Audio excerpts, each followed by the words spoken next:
پاکستانی سیاست میں یہ پہلی بار نہیں ہوا کہ اپنی تخلیق خالق کے گلے پڑ گئی ہو. اس سے پہلے پاکستانی اسٹیبلشمنٹ نے پرائیویٹ ملیشیاز بنائی جو بعد میں ان کے لیے درد سر بن گئی. بھٹو کی ابتدا میں سرپرستی کی اور وہ بعد میں ان کے لیے اتنا بڑا چیلنج بن گئے کہ انہیں پھانسی پر چڑھانا پڑا. بے نظیر بھٹو کے خلاف میاں نواز شریف کی سرپرستی کی اور بعد میں وہ بھی اسٹیبلشمنٹ کے گلے کی ہڈی بن گئے. حقیقت میں پاکستانی فوج اور اس کی ایجنسیاں کبھی ایک روز بھی سیاست اور سفارت سے لا تعلق نہیں رہی, لیکن چونکہ وہ مسلم لیگ نون, پیپلز پارٹی, قوم پرست جماعتوں اور مین اسٹریم مذہبی جماعتوں کو آؤٹ کرنے کی خاطر عمران خان کو لیڈر اور پھر وزیر اعظم بنوانے کے لیے اداروں نے ادا کی, ماضی میں اس کی کوئی مثال نہیں ملتی. پی ٹی آئی اپنے آغاز کے وقت گورسمت وغیرہ کا پروجیکٹ تھا, لیکن 2010 میں اسے اسٹیبلشمنٹ نے گود لے لیا. آئی ایس آئی نے تب اس پارٹی میں لوگوں کو مجبور کر کے شامل کروایا, انہیں سرمایہ داروں سے پیسے دلوائے, پھر ان سے دھرنے کروائے, پولیٹیکل مینجمنٹ کی, نیب کو بدترین طریقے سے استعمال کیا گیا. عدالتوں سے میاں نواز شریف اور مریم نواز کو سزائیں دلوائی گئی. پیپلز پارٹی کے خلاف بھی اسی طرح کے اقدامات کیے گئے. فورن فنڈنگ کا کیس اسٹیبلشمنٹ نے ہی منطقی انجام تک پہنچنے نہیں دیا, ورنہ عمران خان الیکشن سے قبل ہی نااہل ہو جاتے. اس کے باوجود عمران خان الیکشن نہیں جیت سکتے تھے. چنانچہ چیف الیکشن کمشنر سردار رضا اور سیکرٹری بابر یعقوب کے ذریعے R T S system fail کروایا گیا.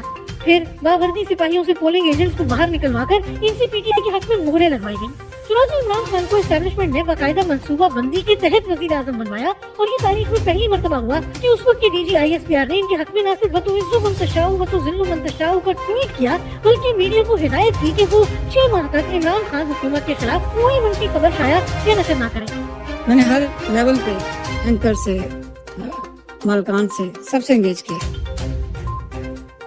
6 مہینے صرف آپ اس ملک, you are the opinion makers domestically and internationally also. ہمارے ملک کی اتنی اچھی چیزیں ہیں, دکھائیں. لیکن روایتی احسان فراموشی کا مظاہرہ کرتے ہوئے عمران خان اور ان کی اہلیہ کی ہدایت پر پی ٹی آئی کے سوشل میڈیا ٹرولز فوج کے خلاف ہو گئے. عمران خان کی سپورٹ کی وجہ سے پہلے 4 سال فوج کو مخالف جماعتوں کی طرف سے تنقید کا سامنا کرنا پڑا, اور اب پی ٹی آئی نے تنقید کا سلسلہ شروع کر دیا ہے. مین اسٹریم میڈیا کے وہ اینکرز اور تجزیہ کار جو آئی ایس پی آر کی برکت سے دکان چلا رہے تھے, ان کو عمران خان نے فوج کے خلاف کھڑا کر دیا. عمران خان سے مفادات اور ہدایات لینے والی میڈیا آرگنائزیشن, میڈیا پرسنز اور ٹرولز نے عسکری اداروں کی وہ کردار کشی کی کہ الامان الحفیظ. یہ سب کچھ وہ سویلین بالادستی کے لیے نہیں کر رہے تھے, بلکہ انہیں بلیک میل کر کے چاہتے تھے کہ وہ دوبارہ انہیں گود لے لیں اور ان کے لیے ماضی کی طرح غیر آئینی اقدامات کریں. تاہم اس مرتبہ فوجی قیادت نے جس صبر اور وسیع القلبی کا مظاہرہ کیا وہ حیران کن تھا. وہ میڈیا آرگنائزیشن اور وہ میڈیا پرسن جن کی ساری دکانداری فوج کی سرپرستی کی مرہون منت تھی, فوج کے بارے میں ایسی زبان استعمال کرنے لگے کہ اگر فوج کا ماضی کا رویہ ہوتا تو اب تک اپنے چینل سمیت غائب ہو چکے ہوتے, لیکن ان میں سے کسی کے خلاف کوئی کارروائی نہیں ہوئی. اسی طرح پی ٹی آئی کے قاسم سوری جیسے لوگ جو یونین کونسل کے ممبر نہیں بن سکتے, ان کو بھی عمران خان کی شہ پر پاکستانی فوج اور اس کے میزائل پروگرام کا مذاق اڑانے کی ہمت ہے. ایک طرف پی ٹی آئی یہ کرتی رہی اور دوسری طرف کوئی دن ایسا نہیں گزرا کہ منت ترلے کرنے کے لیے فوجی قیادت یا ان کے کسی نمائندے کے پاس بندہ نہ بھیجا ہو. لیکن جب فوج اپنے آئینی رول تک محدود رہنے پر مصر رہی تو پی ٹی آئی فوج کے بارے میں گراوٹ کی اس انتہا تک آ گئی کہ جب commander southern command lieutenant general Sarfaraz اپنے 5 ساتھیوں سمیت سیلاب زدگان کی مدد کی مقدس ڈیوٹی میں ہیلی کاپٹر حادثے میں شہید ہوئے, تو پی ٹی آئی کے سوشل میڈیا ٹرولز نے اس موقع کو بھی گندے سیاسی مقاصد کے لیے استعمال کیا.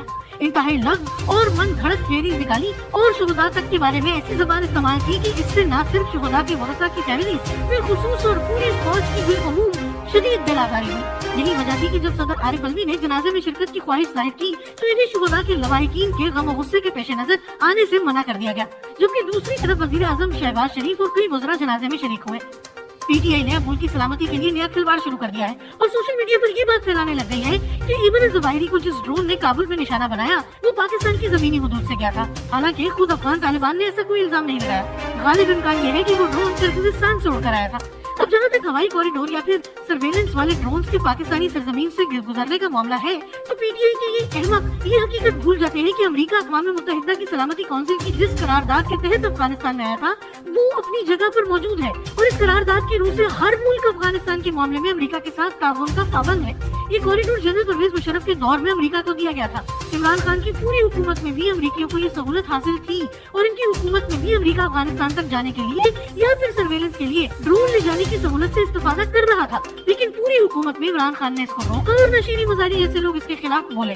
لیکن اب جب سیاست کی ضرورت پڑ گئی ہے تو عمران خان اور ان کے ساتھی یہ غلط تاثر دے کر افغان طالبان کو پاکستان کا دشمن بنانے پر تلے ہوئے ہیں کہ کہ حملہ کرنے کے لیے ڈرون پاکستان سے یا پاکستان کے راستے سے اڑا تھا۔ دوسری طرف نہ صرف عمران خان نے امریکہ سے صلح کے لیے دوسرے نمائندہ وہاں بھیجا ہوا ہے، بلکہ گزشتہ روز امریکی سفیر نے عمران خان کے وزیر اعلیٰ محمود خان سے ملاقات کرتے ہوئے ان کی حکومت کو گاڑیوں کا تحفہ تک دے دیا۔